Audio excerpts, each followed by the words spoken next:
빛을 따라서. 빛을 따라서 매주 화요일 이 시간에는 서대문교회 최종태 목사님께서 말씀 전하십니다.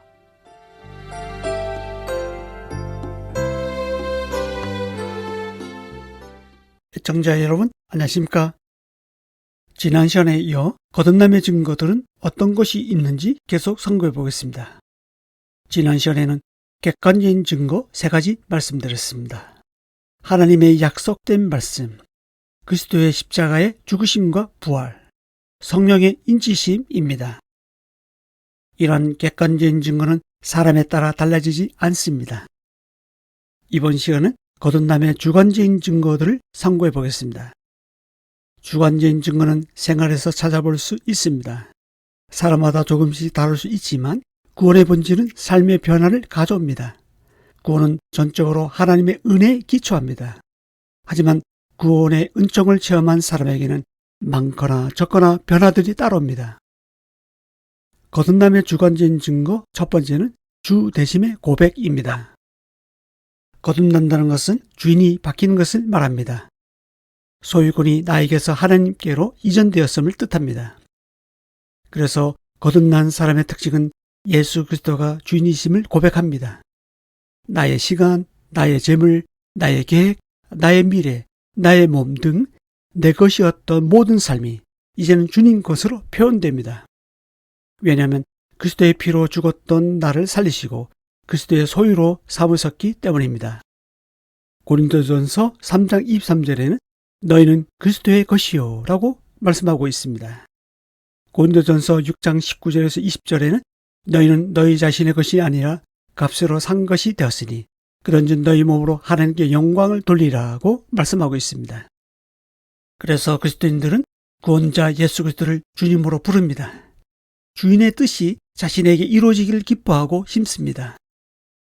거듭남의 주관적인 증거 두 번째는 가치관의 변화입니다. 거듭나면 자연스럽게 나타나는 현상은 가치관의 변화에 있습니다. 예전에 좋아하던 것이 이제는 싫어지고 예전에 싫어하던 것이 이제는 좋아집니다. 예전에 즐기던 술, 담배, 오락, 유흥 등은 이제는 흥미가 없어집니다. 반면 예전에 관심이 없었던 성경 읽기, 기도, 찬양, 교제, 봉사 등은 좋아지고 그러한 생활에 마음이 갑니다. 가치관이 바뀐 결과입니다.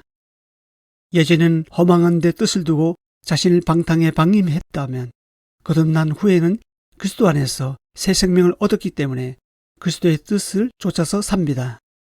의와 진리로 거룩한 삶을 살아가는 것이 거듭난 그리스도인의 특징입니다. 이뿐만이 아닙니다. 예전에 중요했던 것이 이제는 아무것도 아닌 것이 되고 예전에 아무것도 아니던 것이 이제는 중요한 것이 됩니다. 지금 여러분은 어떤 것을 중요하게 생각하고 어떤 것에 마음이 갑니까? 어떤 것을 할 때 즐거움을 느끼십니까? 거듭남의 주관적인 증거 세 번째는 성품의 변화입니다. 사람이 거듭나면 성품의 변화가 옵니다. 거듭났다고 해서 모난 성품이 금방 바뀌지는 않습니다. 하지만 성령님께서 모난 부분을 만지시기 때문에 그리스도의 성품으로 변화되어 갑니다. 또한 죄로 인해 상실되었던 성령님의 9가지 열매가 회복됩니다. 갈라디아서 5장 22, 23절입니다.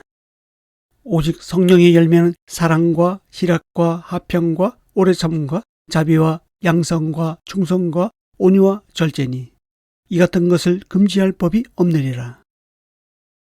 거듭난 사람에게는 이러한 성령의 열매가 어떤 식으로든 나타납니다. 그래서 주변 사람들이 그리스도인을 보면서 그리스도의 모습을 보는 것입니다. 사과나무는 사과나무라는 것을 어떻게 알 수 있을까요? 그 열매를 보고 압니다. 나무에 달린 사과를 보고 사과나무인지 아닌지 압니다. 이처럼 그리스도인의 인격과 삶에서 나타나는 성령의 열매가 바로 거듭난 그리스도임을 드러내는 증거가 됩니다. 거듭남의 주관적인 증거 네 번째는 행동의 변화입니다. 사람이 의롭게 되는 것은 전적으로 그리스도의 공로를 힘입어서입니다. 하지만 구원을 얻는 내적 믿음은 외적 행동을 통해 표현됩니다. 행위가 구원의 조건은 아니지만 구원의 결과로 행위가 나타납니다. 만일 구원받았음에도 아무런 행동의 변화가 나타나지 않는다면 그것은 죽은 믿음이요 가짜 믿음의 증거입니다. 중생한 사람은 그리스도의 사랑으로 변화되고 성령으로 변화된 사람들입니다. 거듭난 사람의 삶에서 아무런 행동의 변화가 나타나지 않는다는 것은 불가능합니다. 왜냐하면 성령님이 내주하심으로 근본이 바뀌었기 때문입니다. 구원은 100% 은혜로 받지만 구원의 결과로 변화가 찾아옵니다. 변화받기 위해 행위가 조금도 요구되지 않습니다. 인간의 노력은 0%입니다. 하지만 구원의 결과로 하나님을 향한 선한 양심이 선한 행동으로 나타납니다. 성경은 구원을 얻기 위해 바리새인들처럼 행할 것을 요구하지 않습니다. 하지만 거듭난 사람들에게는 하나님 은혜로 바리새인들보다 더한 행위가 따릅니다. 마태복음 5장 17절입니다. 내가 율법이나 선지자를 폐하러 온 줄로 생각하지 말라. 폐하러 온 것이 아니요 완전하게 하려 함이라. 5장 20절입니다. 내가 너에게 이르노니 너희 의가 서기관과 바리새인보다 더 낫지 못하면 결코 천국에 들어가지 못하리라. 예수님은 우리의 의와 구원과 거룩함이 되십니다. 성령님의 능력과 그리스도의 사랑이 우리를 강권하기 때문에 서기관과 바리새인보다 더한 의로운 행위를 자연스럽게 할 수 있는 것입니다. 주변의 몇몇 종교들과 이단들은 구원받기 위한 행위를 요구합니다. 오직 하나님의 은혜를 믿음으로 구원받지만 그들은 그것으로는 부족하다 생각하여 뭔가 덧붙입니다. 하지만 성경은 분명하게 구원받기 위해서는 믿음만을 요구합니다. 그리고 구원 얻은 믿음의 결과로 행위가 나타납니다. 그런데 그 행위의 주체가 내가 아니라 하나님의 은혜와 성령님이라는 것입니다. 행위의 주체가 내가 되면 그것은 율법주의로 빠질 수 있습니다. 하지만 행위의 주체가 하나님의 은혜, 그리스도의 사랑, 성령님의 능력이시기 때문에 마음이 감동이 되고 그 감동은 행동으로 자연스럽게 표현됩니다. 우리를 대신해 죽어주신 그리스도의 사랑을 생각하며 감사가 됩니다. 그리고 그 감사함은 행동하게끔 동기부여합니다.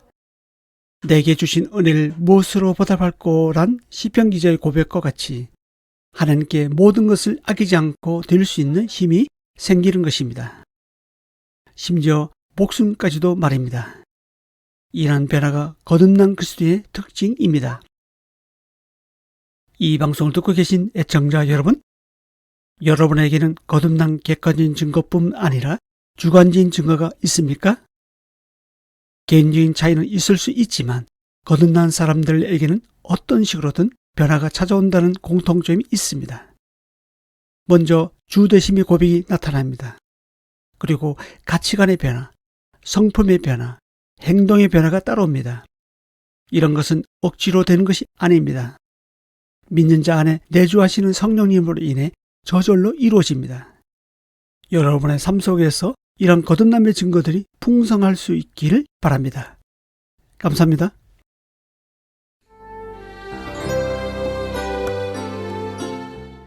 빛을 따라서 지금까지 서대문교회 최종태 목사님께서 말씀 전하셨습니다. 오늘 말씀 들으시고 신앙생활에 도움받기 원하시는 분들 지역번호 02-3141-5853 3141국에 5853번 서대문교회로 전화하시기 바랍니다.